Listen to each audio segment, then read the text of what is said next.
S'ka rëndësi ku ndodhesh. Ne vim tek ti. ICF Tirana.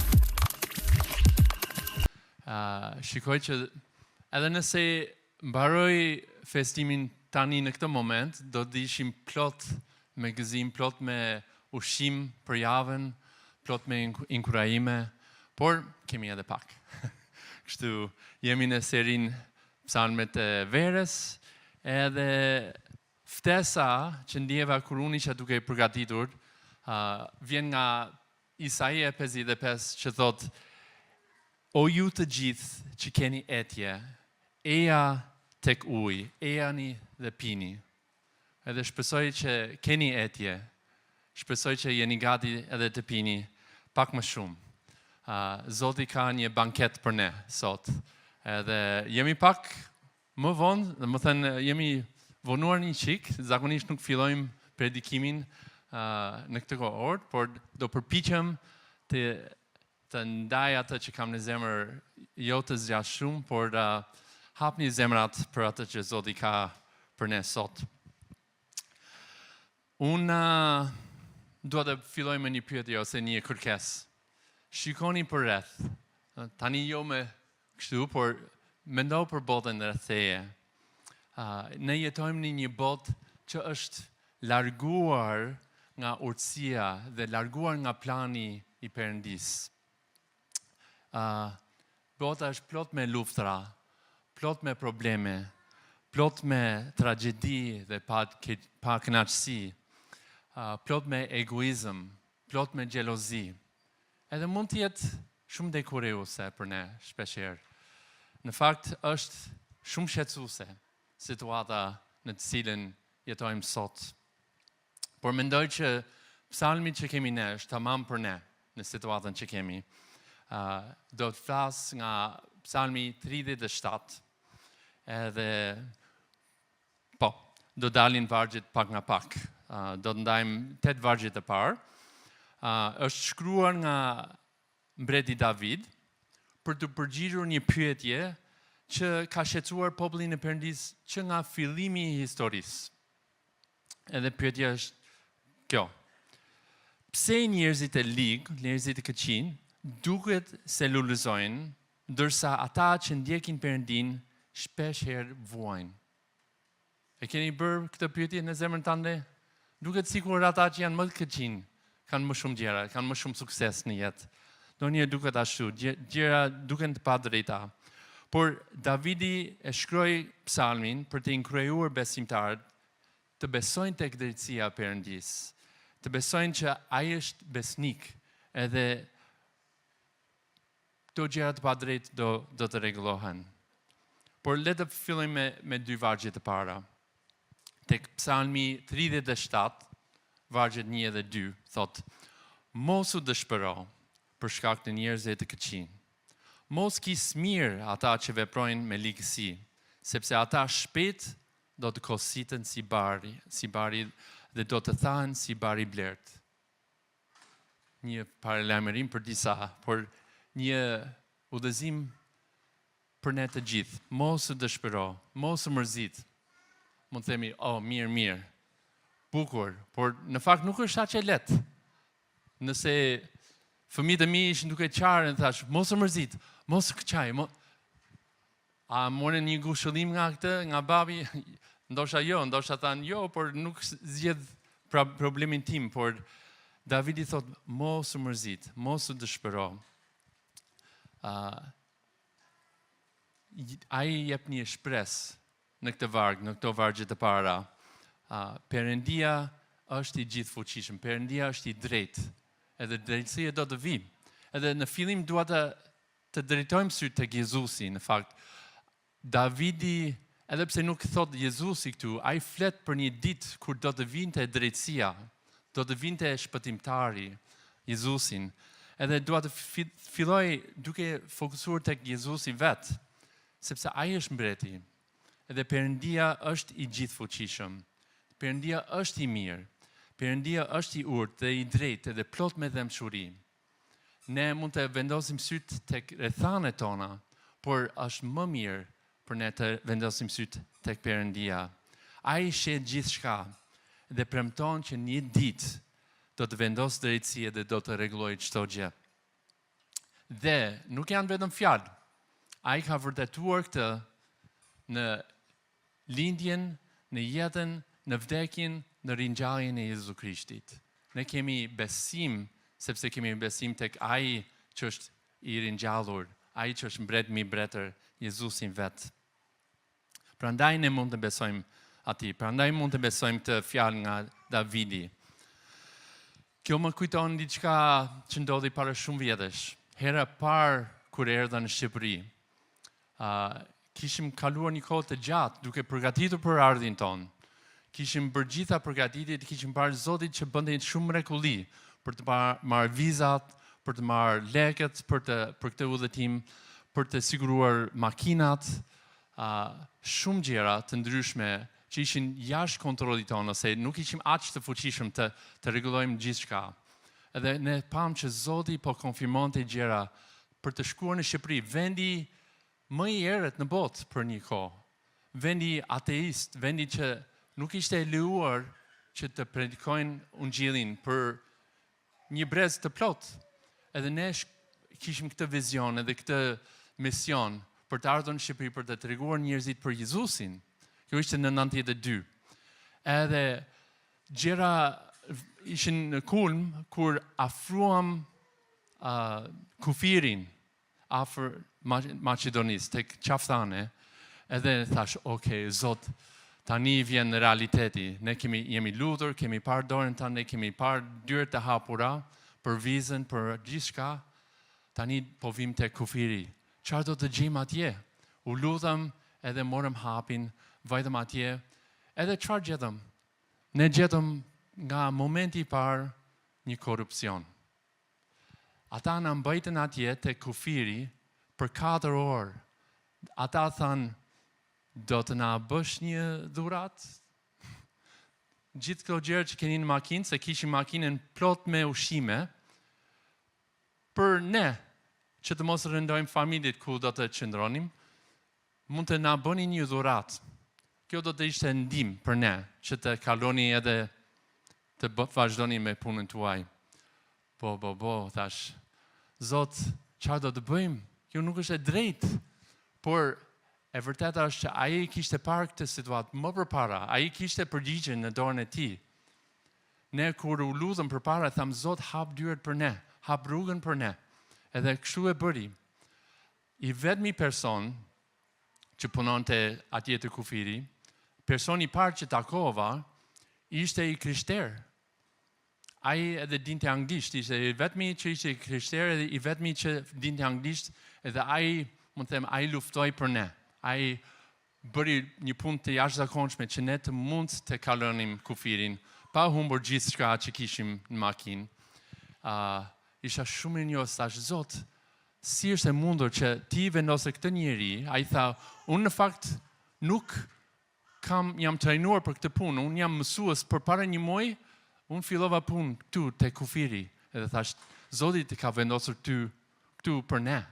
Faleminderit Zot, se i ligu kishte një plan, por Zoti kishte një plan tjetër. Edhe thjesht një dëshmi të vogël pak nga historia ime. Nëse doni të dini më shumë, mund të pim një kafe një ditë, por ka plot histori. Por në këtë botë ka plot me sfida, plot padrejtësi. Edhe vërteta është që kemi nevojë të heqim syt nga rrethanat. Shpeshherë e kemi kokën poshtë dhe shikojmë vetëm baltë, shikojmë vetëm probleme. Por Zoti ka një plan tjetër. Shpeshherë kur unë ndihem i dobët, ai është i madh. Edhe premtimi këtu është, ai ka për të vepruar kur ne vendosim atë përpara. Kështu, nëse ne lejojmë hidhërimin të marrë kontroll, atëherë do të shohim më vonë në këtë salm që do të ketë probleme për ne. Tu thot, mos u dëshpëro. Kush është modeli për këtë? Është Jezusi vetë. Do të kthehemi shpesh herë dhe gjithmonë tek Jezusi. Ai është jo vetëm fitimtar, por modeli i përsosur për ne. Edhe fryma e tij, fryma e shenjtë, është i fuqishëm, është prezenca e Perëndis, është urtësia e tij, është fuqia e tij që banon në ne që besojmë. Kështu, kur ai thot, kur Davidi thot, mos u dëshpëro, ai nuk thot, bëje vetë. Ai thot, unë jam me ty, unë banoj në ty. Edhe prandaj ne kemi shpresë. Por cili është reagimi yt për situatën tënde sot? Nuk e di se cili nga ne kemi një situatë ndryshëm. Disa nga ne kemi probleme shumë të mëdha. Disa janë në një stin të mirë për momentin, por a je i dëshpëruar? Davidi thot, mos u dëshpëro. Mos thuaj vetes, pse ata? Do të dojo edhe unë të kisha ato avantazhet që ata kanë. Edhe kemi pak zili ndonjëherë. Është reagim normale, por shpreha mos u dëshpëro në hebraisht do të thot mos u nxe. Nuk e di nëse keni menduar, por mos u dëshpëro, shpesh herë kur jemi ne nxehemi. Do më thënë, mos lejo zjarri i natit dhe xhelozis të djeg shpinën tënde. Këto rrethana që janë rreth nesh, shpesh herë shkatërrojnë gjenin e brendshme që kemi. Shkatërron edhe paqen që kemi. Por këtu Davidi thot, ruaj qetësinë, mos u dëshpëro, mos u nxe, sepse Zoti i shikon dhe ai është në kontroll. Ndonjëherë për mua duket sikur njeriu i lig po shijon jeta. Sikur ai është ulur në një tavolinë edhe ka një banket me lloj-lloj ushqime, po ha, po pi, po kënaqet. Pa kufi, gjëra të mrekullueshme. Por pastaj shikojmë tablon e plot. Një pikpamje tjetër, edhe kuptojmë që ky njeri është si ai dënuar me vdekjen, edhe është vakta e fundit të jetës së tij. Kështu është tradita në Amerikë së Paku. Ata mund të hanë darkën çfarë të duan, porosisin ata që duan, por është një dark me gëzim për të ardhmen, është një dark si ngushëllim për momentet e fundit. Ne dim që në fund Perëndia do të triumfojë, edhe drejtësia do të triumfojë. Ku po harxhon ti energjinë tënde emocionale? Miq, fjala e Zotit thot, mos u dëshpëroni. Por si do të arrijmë këtë? Si do të bëjmë këtë? Duke shtrënguar dhëmbët? Jo. Zoti është me ne në këtë gjë. Dhe Davidi ka ca udhëzime në këtë psalm që të na ndihmojë. Antidoti i ankthit dhe të hidhërimit nuk është të kuptosh gjithçka ose të kesh gjithçka në kontroll. Nëse mund të kontrolloj pak më shumë, gjërat do shkojnë mirë. Jo, antidoti i ankthit edhe hidhërimit është të besojmë tek Zoti edhe të ecim në rrugën e tij. Kështu le të vazhdojmë në psalm me vargun 3, që thot: Ki besim tek Zoti dhe bëj të mira, bano në vendin dhe shto besnikërinë. Nëse nuk do të shqetësohemi, nëse nuk do të dëshpërohemi, thot ki besim tek Zoti. Jezusi nuk ndaloi kur duke bërë të mira. Më pëlqen atë që kemi filluar tani tek ICF, Service Day, quhet. Service Day, duke bërë gjëra të mira, gjëra të vogla për lavdinë e emrit të Perëndis. Dashuria në praktik. Jezusi nuk ndaloi kur. Ai deshi ata që nuk i donte askush. Ai u shërbeu njerëzve të thjesht dhe të përulur. Ai shëroi, ai mësoi, edhe kur njerëzit e rezistuan. Jezusi nuk kishte një jetë të lehtë, nuk kishte rrethana të lehta, por ai bëri të mira gjithmonë. Edhe ne jemi të thirrur të jetojmë një jetë të tillë. Apostulli Pauli shkruan tek Galatasve 6:9, ai thot: le të mos lodhemi duke bërë të mira, sepse po të mos lodhemi do të korrim në kohën e vet. Kjo është një stil jete, nuk është vetëm një service day një herë që dalim, e bëra shërbimin tim. është një stil jetë, të mos lodhemi duke bërë të mirën, thot. Këtu ku je, mos u lodhni duke bërë të mirën, në shtëpinë tënde, për jashtë, në punën tënde, në shkollën tënde, kudo. Mos u lodhni duke bërë të mira. Kërko mundësi të shërbesh, të bekosh, edhe bashkohu me Dream Team, pse jo?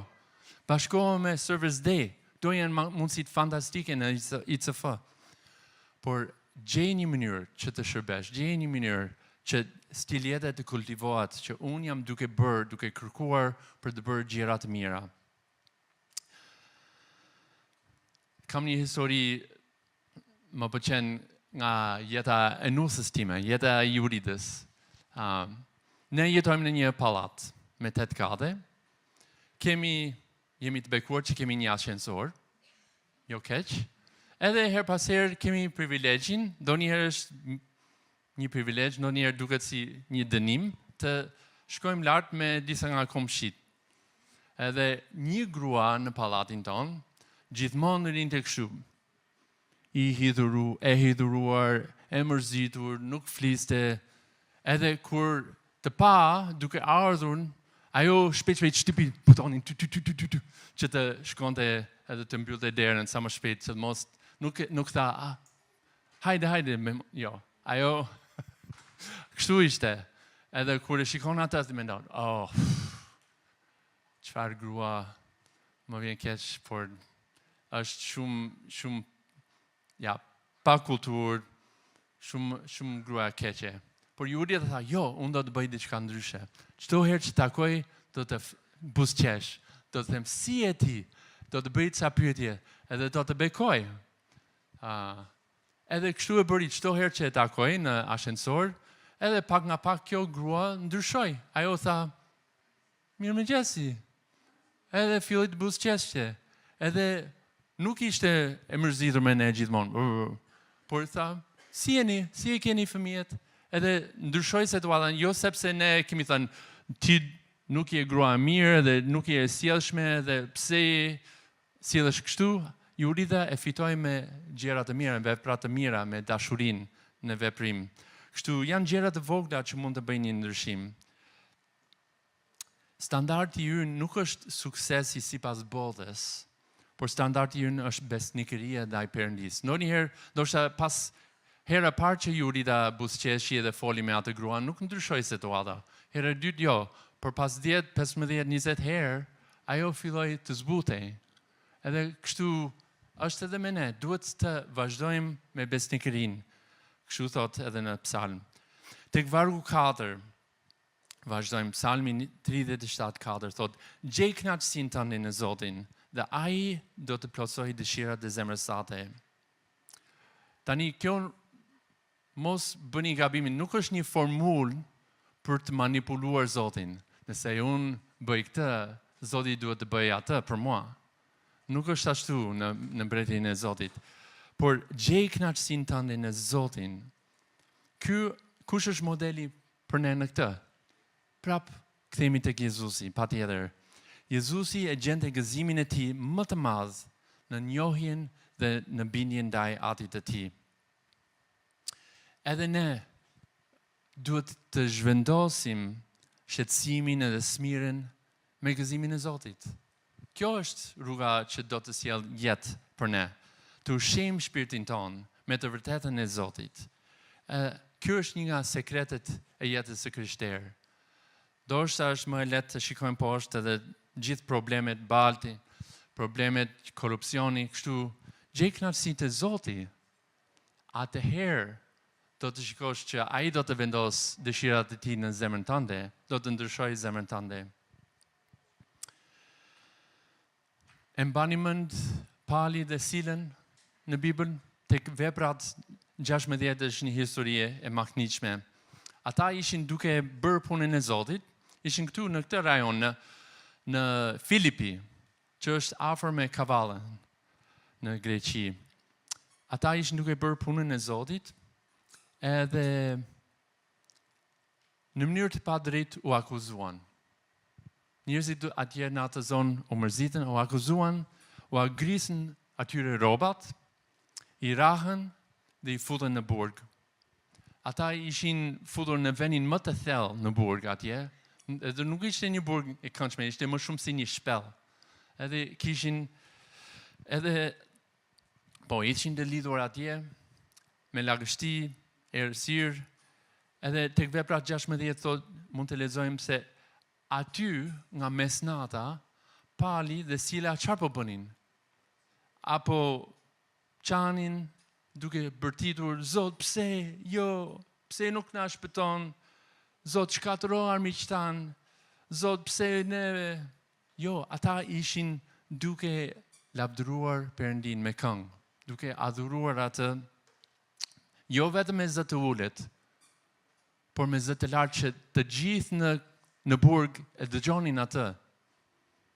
Ishin duke falendëruar Zotin për besnikërinë e tij, për mirësinë e tij.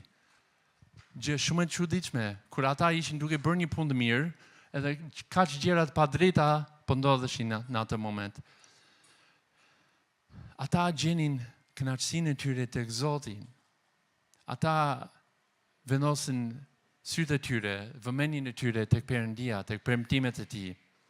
Sepse ata e njihnin Zotin, kalonin kohë me të, kishin paqe, pavarësisht nga rrethanet e tyre. Dhe historia tregon se kur këndonin, u bë një tërmet I madh që tundi gjithë burgun, edhe gjitha dyert edhe prangat u hapen. Mund të lexosh tek veprat e Apostujve 16. Po, çfarë ndodhi me ata? A vrapuan, mbathen, shpëtuam, ikëm? Jo, në fakt ata qëndruan atje edhe vazhduan me shërbesin e fjalës së Perëndis. Edhe ai që punoi në burg u shpëtua me gjithë shtëpinë e tij. Ata thanë, lavdi Zotit, faleminderit për këtë që ti je duke bërë, është pjesë e planit tënd për jetën tonë, edhe ne e pranojmë. Po ti, ku janë afeksionet e tua? Ku është drejtuar zemra jote? Mos u dëshpëro, thot Davidi. Gjej kënaqësinë tani në Zotin, dhe ai do të plotësoj dëshirat e zemrës sate. Te vargjet 5 dhe 6, thot, vendose fatin tënd tek Zoti.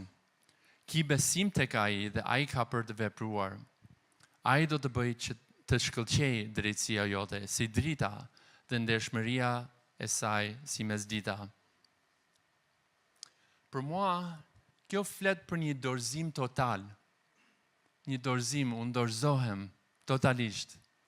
Është pak e frikshme të dorëzoj gjithçka, të dorëzoj kontrollin, të dorëzoj namin tim, kontrollin tim edhe gjithë jetën time, gjithë të ardhmen time. A jam gati për këtë? Vendose fatin tek Zoti, thot. Në fakt, dua të shikojmë këtë frazë, vendose fatin tek Zoti, pak ndryshe, sepse vendose fatin tënd ka kuptimin rrotulloje ose hidhe tutje. Edhe mendoj për një bar që ne mbajmë, gjithë secili nga ne kemi një bar. Më thënë, barën që ti ke, besoja Zotit që të çlirohesh. Çfarë të ka mbuluar? Çfarë po rëndon tani në jetën tënde? Jepja Zotit.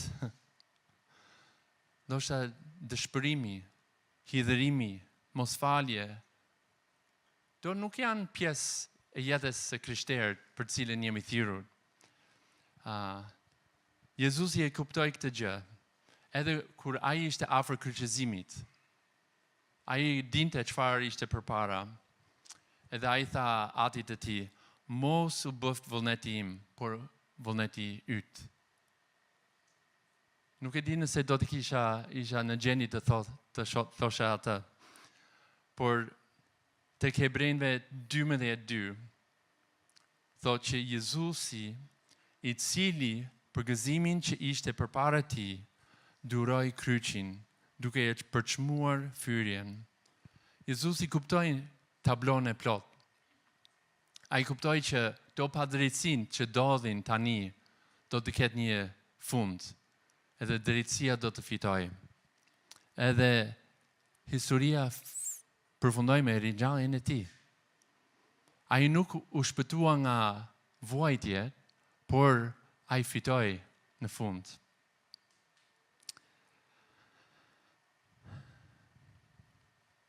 Çfarë të ka mbuluar? Çfarë të rëndon tani? Jepja Zotit. Thot, vendos e fatin tënd tek Zoti dhe shkëlqej. Thot, ai do të bëj të shkëlqej drejtësia jote. Nuk është thjesht vendos e fatin tënd te Zoti edhe do të kënaqesh. Por do të shkëlqesh për Zotin. Edhe Bibla thot që drita fiton mbi errësirën. Ndoshta duket sikur bota është plot me errësirë, por një dritë e vogël ndryshon, e zhduk errësirën. Le të shndrit drita juaj përpara njerëzve, tha Jezusi. Kjo është një mundësi për ne, sidomos kur kalojmë vështirësitë, sidomos kur ndjemi që jemi në një botë të padrejtë. Tani 2 vargje të fundit që do të ndajmë sot. Psalmi 37:7-8 thot: Ri në heshtje përpara Zotit dhe prite atë. Mos u hidhro për atë që i shkojnë bar punët e veta, për njeriu që ndjek planet e këqija të tij. Hiq dorë nga zemërimi dhe lëre përbuzjen. Mos u dëshpëro. Kjo do të çonte edhe ty të bëj të keqen. Një paralajmërim, një inkurajim. Kjo është çështja mbi tortën. Mbretëria e Perëndis, mbretëria e Zotit është një mbretëri kokë poshtë. Kur ne duam të shqetësohemi, kur ne duam të nxehemi, të dëshpërohemi, Zoti thot jo, mos u dëshpëro. Bota thot, merr hak. Shkatëro armikun. Lufto për të drejtat të tua. Por Davidi këtu thot, mos u dëshpëro, mos u nxe, mos u hidhëro. Ri në heshtje në fakt. S'ke nevojë të përtasesh. Ri në heshtje përpara Zotit. Ri tek këmbët e Jezusit. Dëgjoja atë. Ai të dëgjon ty. Edhe kur flasim me zë të ulët. Kjo është një nga gjëra më të vështira, së paku për mua, të ri në heshtje. Unë dua të bëj gjëra. Unë dua të zgjidh problemet. Por thjesht të shkoj tek Zoti dhe të ri në prezencën e tij. Kjo mund të jetë sfida më e madhe shpeshherë. Por heshtja e vet nuk është pasiviteti. Nuk është dorëheqje, të them dorëhiqem, nuk ka zgjidhje. Nuk është dëshpërim. Heshtje nuk është dobësi. Heshtje nuk është të pranosh të keqen. Është pranimi që Zoti është në kontroll. Edhe kur ne nuk e shohim atë në moment. Romakave 12:19 thot: Mos u hakmerrni për veten tuaj, o të dashur, por i jepni vend zemërimit të Perëndis, sepse është shkruar: Mua më përket hakmarrje, unë kam për të shpaguar, thot Zoti. Kështu Davidi na sfidon, ri në heshtje përpara Zotit dhe prite atë. Mos bini në graskën e zemërimit, e përbuzjes. Bibla thot se smira bren eshtrat. Kur ne mbajmë këtë brenda, ne jemi viktimë. Kur ne mbajmë atë brenda, ne bëjmë atë që ne bëhemi, atë që ne urejmë vetë. Kështu, kemi një zgjedhje, gjithë secili nga neve. Ka shumë gjëra, e shikoj flas për veten, ka shumë gjëra në botën time që unë nuk mund të ndryshoj. Unë nuk jam aq i fuqishëm, unë nuk kam kontroll. Çfarë do bëj me këto gjëra? Jeta e krishterë nuk është të dëshpërohesh, të nxehesh.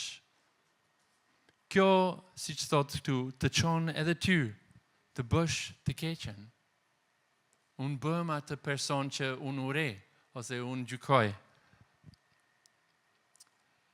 Unë bashkohem me errësirën në atë rast. Por ne jemi thirrur të jemi bitë të dritës, jo të errësirës. Edhe drita largon errësirën. Nuk është të mohoj realitetin,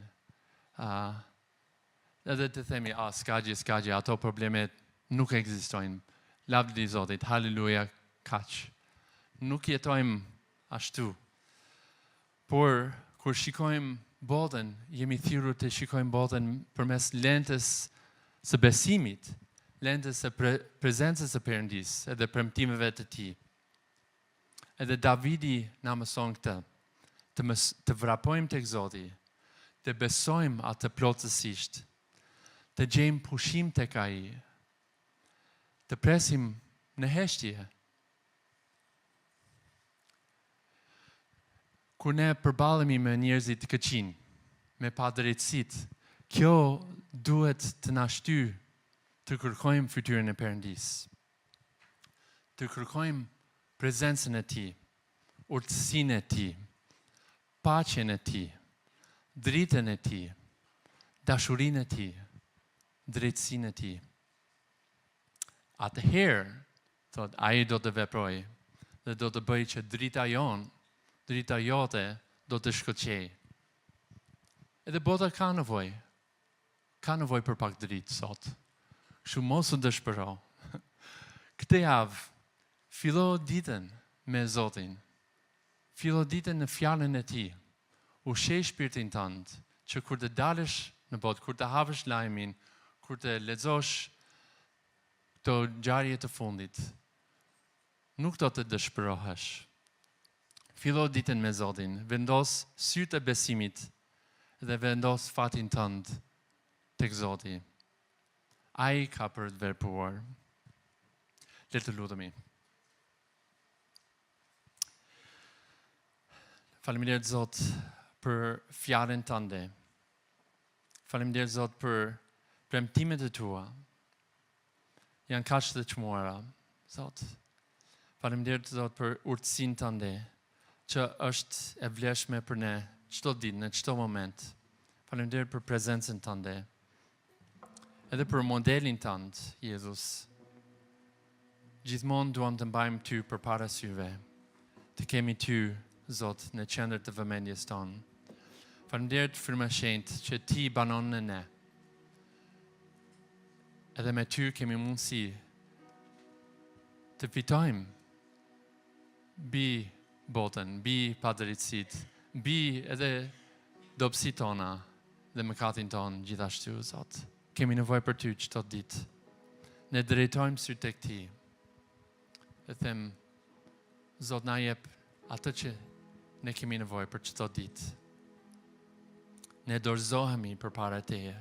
Them, ti je Zot, ti je mbret, ti je i gjithfuqishëm dhe ne besojmë tek ti.